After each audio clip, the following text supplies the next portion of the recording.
When you seek to please Allah subhanahu wa ta'ala and Allah gives you the dignity of people, that's a type of dignity that can't be taken away from you. And that's a respect. Me and the brother that brought me here were talking about on the way over here, is that when you seek to please Allah, you get respect. Even if people don't like you. Who cares if people don't like you? I don't care if anyone likes me. If you give me the respect that I deserve as a human being and as a Muslim and as a man, that's all I need. The only people I care about liking me is my family. And if they don't like me, then we got a problem. Then Yusha needs to fix some things. But who cares if the people don't like you, if they think you're crazy, if they think you got a bag on your head? Who cares? Let them laugh. You know why? You know why we should let them laugh?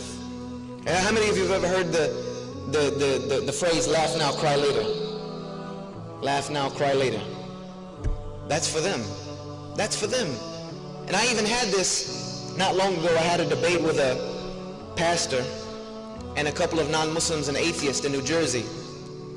And they were talking about, one guy jumped up and said, why would anyone want to be a Muslim? Why would anyone want to be a Muslim? You guys have the worst way of life. You're backwards. Not only that, but nobody likes you guys. Why would I want to enter a way of life where now, every time I go to the airport, I'm going to be harassed? Every time I go to the airport, they're going to put me in this special line and through these x-ray machines and all this and that. I might get locked up. I might get this. I'm going to get scrutinized. I might get beat. I might get spit at. Why? Why would I do that? Tell me one good reason I can do that. I said, I'm going to tell you why. And I said, this is for everyone. I'll tell you why. Because maybe you look at us now. You might look at the Muslims now when they're in the airport and they're in this separate line being harassed. You might see the Muslims being crowded up and thrown into prisons and into detention facilities and refugee camps. You might see the Muslims getting oppressed all over the world. You might do that. I said, but I swear to you by the one who created the heavens and the earth, on the day of judgment, you will wish that for 5 minutes you would have been in that line in the airport. You will wish in the next life that for one moment you had stood in the footsteps of one of those Muslims who had been oppressed. For one moment, you will wish that you were the worst oppressed Muslim on the planet, rather than the situation that will be facing you when you stand before your Creator. So you can laugh at us now. You can make fun of us now all you want. The day the real laughter will come is the day that we enter into Jannah and we leave you behind. If you want to be serious about it. That's the reality of the matter. Is that what I have gives me that type of izzah. Laugh now, go ahead, laugh. Even if I tell you what Islam is really about, you want to laugh at me, you want to mock at me, go ahead. I'll actually sit down and let you finish, because I'm going to have my day. The believers will have our day, when they will wish that they were sitting on our side, when they will beg Allah, oh Allah, send me back to the world for 5 minutes. I'll be like them. I'll get in that line. I'll let them harass me. I'll let them spit at me.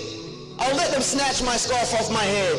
I'll let them put me in a refugee camp, oppress me, put me in Guantanamo Bay. They can put me wherever they want to put me, as long as I can stand with them today. And Allah will say, it's too late. You should have done that then. You should have done it then. This is the reality of the situation, brothers and sisters. This is what you have. This is the gift that Allah has given you. It's not worth anything that anyone else can give you. It's not worth selling your dignity for. It's not worth trying to please and look fashionable and fly, and who cares about that? Who cares about that? The only thing I care about is what side I'm going to be standing on the day of judgment. Let them do what they want to do, brothers and sisters. Sisters, let them make fun of you, because I know you stick out more than anybody else. Let them go ahead and make fun of you. When they laugh at you, laugh inside. Just smile inside, knowing that one day, the only ones that are going to be laughing on the day of judgment, the only people that are going to be laughing is going to be the laughter of the people of Jannah. That's it. And that's all that really matters. Everything else is just garbage, they say. It's just peanuts. And that's not what we want. We want what Allah subhanahu wa ta'ala has prepared for the believers. Things that an eye has never seen, nor an ear ever heard, nor has a mind ever imagined. So Allah has given you, brothers, and especially you sisters, a beautiful gift in the way that He has created you. Protect it. Keep it guarded. Keep it away from these young men. I love you brothers for the sake of Allah, but sisters, keep it away from them. They can't handle it. I know they can't. I'm telling you from personally, we can't handle it. We can't handle it. So guard it and make us work for it. And the brother that works for it and is reasonable for it, then decide whom you want to give it to for the rest of your life. Get married to him, and then let your relationship be pleasing to Allah subhanahu wa ta'ala. The only thing that will come out of that is good. And that's what we need from this ummah right now. أقول هذا واستغفر لي ولكم فاستغفروه إنه هو الغفور الرحيم.